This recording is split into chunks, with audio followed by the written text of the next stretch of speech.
les a donnés, Dieu vous le rendra.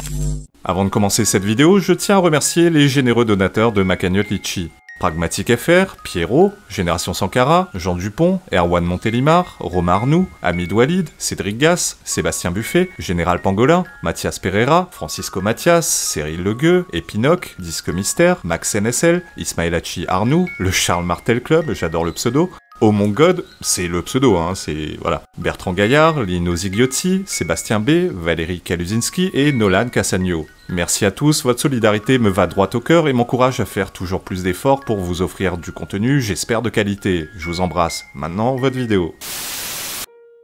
Aujourd'hui, je débunk une afrocentrée convaincue que tout ce qui l'entoure a été inventé par des noirs.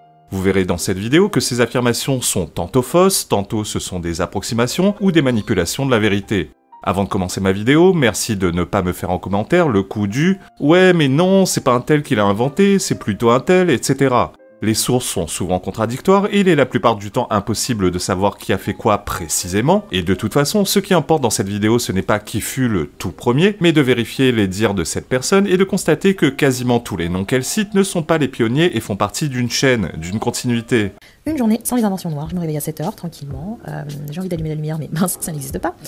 Petit coup de froid, je veux prendre le chauffage, mais bien évidemment ça n'existe pas, donc je me prépare, je prends ma douche, je me brosse les dents tranquillement, et je prépare mes vêtements que j'ai envie de repasser avec la table et avec le fer. Mais ça n'existe bien évidemment pas. Du coup, je ferme la porte de chez moi, je ne sais pas comment, puisque la poignée n'existe pas, l'ascenseur n'existe pas, donc je décide d'y aller à pied. Je prends les escaliers. Et si je prenais mon courrier, eh ben non, les boîtes aux lettres n'existent pas. C'est pas grave, je vais au travail tranquillement, le feu rouge n'existe pas, et là je réalise que l'alarme de chez moi n'existe pas. J'arrive au travail, bien évidemment, pas d'ascenseur, donc escalier obligé. J'arrive tranquillement, je m'installe, et là je décide d'écrire ma to-do list avec mon super stylo. Mais c'est là que je réalise que le stylo à encre n'existe bien évidemment pas dans le monde sans les noirs. Donc je décide de prendre un crayon, c'est pas grave. J'ai plus de mine, ma mine s'est un peu écrasée. Bon, où est mon taille-crayon, taille-crayon, taille-crayon? Ah purée, ça n'existe pas. J'ai un petit peu faim, j'ouvre le frigo, le congélateur, mais non, ça n'existe bien évidemment pas. Alors je marche, je vais au supermarché parce que j'ai une envie de chips, mais bien évidemment ça n'existe pas. Je continue ma journée de travail tranquillement, je prends des appels, je rigole, et là j'ai envie d'aller aux toilettes. Mais y a pas de poignée, la poignée n'existe pas. N'oubliez pas qu'il y a toujours pas de lumière. Soudain j'ai envie de faire pipi, mais y a pas de poignée, donc je vais aux toilettes, et là je réalise que les toilettes à domicile n'existent pas. Ah, bon, j'ai fini ma journée, j'ai décidé de prendre mon manteau, je reprends les escaliers puisqu'il n'y a pas d'ascenseur, j'arrive chez moi, et là j'ai une envie de regarder la télé, j'ai envie de zapper, de regarder plusieurs chaînes en même temps, et en fait c'est là que je réalise que ça n'existe pas. Bon, je vais abandonner pour ce soir, je suis un petit peu fatiguée, donc j'arrête tout, je vais me coucher, bonne nuit, et encore merci les anciens. Premier exemple, Joseph V. Nichols et Lewis Latimer, inventeurs selon elle de la lampe électrique ou plus précisément l'ampoule à incandescence. Avant de poursuivre, je tiens à préciser que le sujet des inventions n'est pas aussi facile qu'il en a l'air. Il faut faire la distinction entre celui qui a inventé le principe de base, celui qui l'a juste amélioré, mais il faut également prendre en compte la place de cette technologie en 2025. Par exemple, si un mec a amélioré quelque chose déjà existant et qu'après lui, d'autres encore ont amélioré son amélioration, au point où le produit actuel n'a plus grand chose à voir avec son ancêtre, ça ne compte pas. Concernant l'ampoule électrique, plusieurs inventeurs ont amélioré le concept de l'ampoule à incandescence, mais le premier à avoir créé une version durable et commercialisable est Thomas Edison en 1879. Son Joseph V. Nichols est inconnu au bataillon, et Lewis Latimer était un employé de Edison qui a contribué à améliorer cette technologie. Latimer n'est donc pas l'inventeur de l'ampoule électrique. On aurait peut-être pu lui accorder ce statut si sa version était toujours celle utilisée en 2025, mais même pas. Elle a continué à être améliorée au fil du temps, et de toute façon en 2025, les ampoules à incandescence sont interdites à la vente pour des raisons environnementales. Sa première affirmation est donc fausse. Deuxième affirmation, Charles S.L. Baker serait l'inventeur du radiateur par friction. Radiateur. Grumly, l'ours qui ne sait pas dire radiateur. Certes, c'est bien lui qui a inventé le principe de radiateur par friction, mais d'une part ce n'est pas lui qui a inventé le radiateur, et tout comme l'ampoule à incandescence, sa technologie a progressivement disparu avec la génération de l'électricité courante, son radiateur fonctionnant grâce à un moteur au vent ou à l'eau courante. Donc là aussi, on peut dire que c'est faux. Troisième affirmation, Sarah Boone aurait inventé la table à repasser. Le premier brevet pour une table à repasser pliable et portable a été déposé par Marie-Florence Potts en 1876, cette dernière ayant également inventé le fer à repasser. Ce n'est que 16 ans plus tard que Sarah Boone déposera un brevet pour une amélioration de la table de Potts, avec sa table plus étroite, incurvée, aux bords arrondis et avec un revêtement pour éviter de laisser des marques sur le linge. Certes, les tables à repasser modernes sont proches du design de celles de Boone, mais d'une part, elle a innové, pas inventé, et d'autre part, les tables modernes ne sont plus en bois, mais en métal. Donc là aussi, on peut dire que c'est faux, ou alors pas tout à fait vrai. En fait, non, on dira quand même que c'est faux, puisque sa démonstration, c'est de nous expliquer que ça n'existait pas, donc il serait impossible de le faire. Bah si, les tables à repasser existaient avant Sarah Boone. Quatrième affirmation, on peut effectivement accorder l'invention de la poignée telle que nous la connaissons aujourd'hui à Osborne Dorsey en 1878. Il n'a pas inventé la poignée de porte, mais le système qui permet d'actionner un morceau de métal qui vient se bloquer dans le cadre de la porte.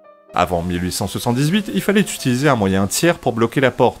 Certes, les modèles ont évolué depuis, mais le principe est toujours le même, donc on va dire que c'est vrai. Ah ouais, sympa. Cinquième affirmation, non, l'inventeur de l'ascenseur n'est pas attribué à Alexander Miles, mais à Elisha Otis.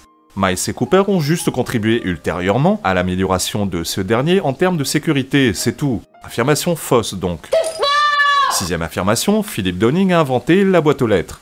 Là, il faut être précis. Downing a inventé le système de la porte pivotante avec un mécanisme sécurisé. Il n'a inventé ni le concept de boîte aux lettres, ni celui de la boîte aux lettres individuelle arrivé bien plus tard. Là, je suis embêté car le concept de porte pivotante sécurisée est toujours utilisé aujourd'hui. Néanmoins, encore une fois, lorsqu'elle dit qu'elle ne peut pas récupérer son courrier parce que les boîtes aux lettres n'existent pas, c'est pas vrai car sans l'invention de Downing, elle aurait juste dû aller récupérer son courrier dans un centre postal public, c'est tout. La septième affirmation est elle aussi confuse. Gareth Morgan a bien inventé le feu tricolore en 1923, mais il n'a pas inventé le feu de signalisation. Il a juste rajouté le signal orange d'avertissement et l'a breveté. Certes, il est l'inventeur du feu tel qu'on le connaît aujourd'hui, mais je suis désolé, c'est un non. L'idée de réguler la circulation à l'aide de feu est née bien avant lui. Huitième affirmation, Mary Van Britten Brown aurait inventé le système d'alarme maison. Le système d'alarme déclenché grâce à des contacteurs électriques a été inventé par Augustus Russell Pope plus d'un siècle avant Brown. Néanmoins, cette dernière a révolutionné la vidéosurveillance domestique, ayant breveté en 1966 un système incluant une caméra reliée à un moniteur, un interphone et un bouton d'alarme à distance. Neuvième affirmation, William Purvis, inventeur du stylo à encre. C'est faux. Purvis a juste amélioré le flux d'encre grâce à un tube élastique en 1890. L'invention du stylo à encre avec réservoir intégré est officiellement attribuée au roumain Petraș Poenaru en 1827. Dixième affirmation, John Needlove serait l'inventeur du taille-crayon en 1897. Là encore, c'est faux. L'invention du premier taille-crayon portatif est attribuée au français Thierry Desestivaux en 1847. John Needlove fait juste partie de la longue liste de ceux qui ont apporté des modifications ultérieures. Onzième affirmation, Frederick McKinley Jones serait l'inventeur du réfrigérateur en 1935. Pareil qu'avant, c'est faux. L'invention du réfrigérateur, c'est-à-dire le cycle fermé de compression de vapeur permettant la réfrigération, est Jacob Perkins. Jones est néanmoins connu et respecté pour ses nombreux travaux dans le domaine de la réfrigération, mais il n'est l'inventeur ni du principe de réfrigération, ni du concept de réfrigérateur individuel domestique en 1935. Le premier réfrigérateur électrique domestique vendu aux États-Unis est d'ailleurs le Domery de Fred Wolf en 1913. Douzième affirmation, l'américain George Crumb serait l'inventeur des chips modernes en 1863. Il n'a jamais breveté son invention, mais il est effectivement reconnu comme l'inventeur officiel des chips, donc vrai. 13e affirmation, J.B. Rhodes a inventé les toilettes domestiques en 1872. C'est faux. Elles ont été inventées 3 siècles plus tôt, en 1596, par l'anglais Sir John Harrington, c'est-à-dire un système de toilettes équipé d'un système de chasse d'eau complet, incluant réservoir, plus vanne, plus évacuation. Rhodes n'a fait qu'apporter des améliorations au système de chasse d'eau, c'est tout. 14e affirmation, le Guadeloupéen Georges Nicolo est bien l'inventeur du bloc multicanal dans les années 50, permettant de zapper entre plusieurs chaînes sur un seul poste de télé. Voilà, c'était la dernière. J'adore la phrase de fin. Et encore là, c'est une version très raccourcie. Elle a tellement d'exemples, et pourtant sur ces 14 affirmations, 10 sont fausses, 2 ou 3 sont à moitié vraies, et il y en a que 3 qui sont indiscutables. 3 sur 14. Ce qui est bien, mais pas top. En plus, elle fait du cherry picking, c'est-à-dire qu'elle choisit ce qui l'arrange. On pourrait refaire sa vidéo autrement. Elle se réveille à 7h du matin. Comment se réveille-t-elle? Si elle a un réveil mécanique, c'est un blanc, Levi Hutchins en 1787. Un radio-réveil, James F. Reynolds dans les années 40. Son smartphone? Le premier smartphone est souvent attribué à Apple en 2007. C'est faux. Apple a révolutionné et popularisé le smartphone en 2007, mais son invention est attribuée à une équipe d'IBM en 1994, dirigée par l'américain Frank Canova. Tiens, d'ailleurs, elle se filme avec son smartphone. Le premier à avoir intégré un dispositif permettant de filmer avec un téléphone est l'ingénieur franco-américain Philip Kahn en 1997. Sa brosse à dents, tiens, inventée par des Chinois au 7e siècle. Le dentifrice connu sous sa forme moderne a été inventé par un dentiste américain, Washington Sheffield, en 1873. Comme je l'évoquais plus tôt, ni la table à repasser ni le fer à repasser n'ont été inventés par des Noirs. Le métro qu'elle prend est né dans l'esprit de l'anglais Charles Pearson en 1830. TikTok qu'elle utilise a été créé par le chinois Zhang Yiming. Elle s'arrête au feu rouge dans un bus. Le premier réseau de transport en commun, à l'époque tiré par des chevaux, a été créé par Blaise Pascal en 1661. Elle porte des lunettes. Le premier système de verre de correction pour la vue est attribué à l'italien Salvino degli Armati au XIIIe siècle. Le tout premier micro-ordinateur individuel a été inventé par l'ingénieur américain Ed Roberts en 1975. Son téléviseur a été inventé par plusieurs personnes, toutes blanches, etc., etc. Bref, faire le tri des inventions de noirs c'est bien beau, mais si on commence à jouer à ce petit jeu et qu'on y oppose les inventions des blancs, la nana va tirer la gueule, car quasiment tout ce qui l'entoure a été inventé par des blancs. La preuve, elle est obligée de s'approprier l'invention de blancs et l'attribuer à des noirs, tellement elle manque de matière. Mon but ici n'est pas de dénigrer les noirs. Il y a tout un tas de raisons qui peuvent expliquer un si grand fossé entre le nombre d'inventions des blancs et celui des noirs. Mon but est déjà de montrer qu'on ne joue pas à un jeu absurde auquel on est sûr de perdre. Ah, j'oubliais. La petite mention en minuscule à la toute fin de la vidéo, je cite, « Beaucoup d'inventions ont été volées pendant l'esclavage et la colonisation. » C'était donc ça, ouais. Cette carte Joker est super pratique car elle peut servir à peu près partout et tout le temps. Pourquoi il n'y a pas de trace de cette grandeur passée des Africains? Parce que les Blancs ont tout détruit. Pourquoi n'ont-ils pas développé la technologie qu'ils ont eux-mêmes créée? Parce que les Blancs leur ont volé.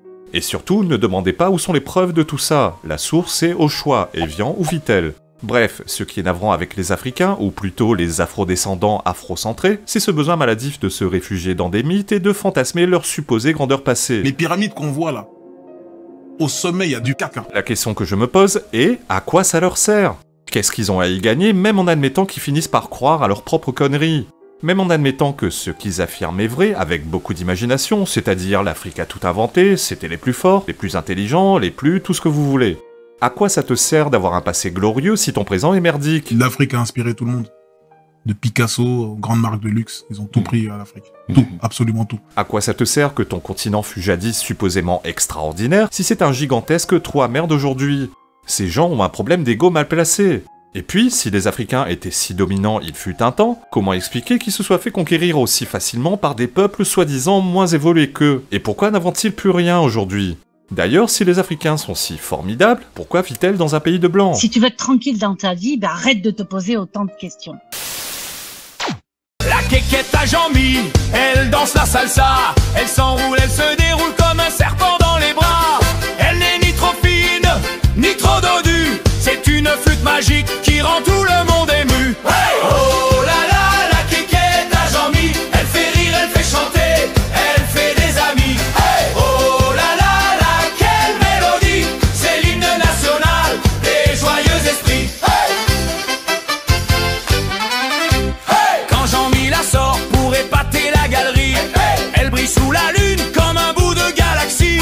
Les voisins applaudissent, les chiens se mettent à hurler, même les anges au ciel viennent la contempler. Oh, oh là là, la quéquette à Jean-Mi, elle fait rire, elle fait chanter, elle fait des amis. Oh, oh là là, là, quelle mélodie, c'est l'hymne national des joyeux esprits. Hey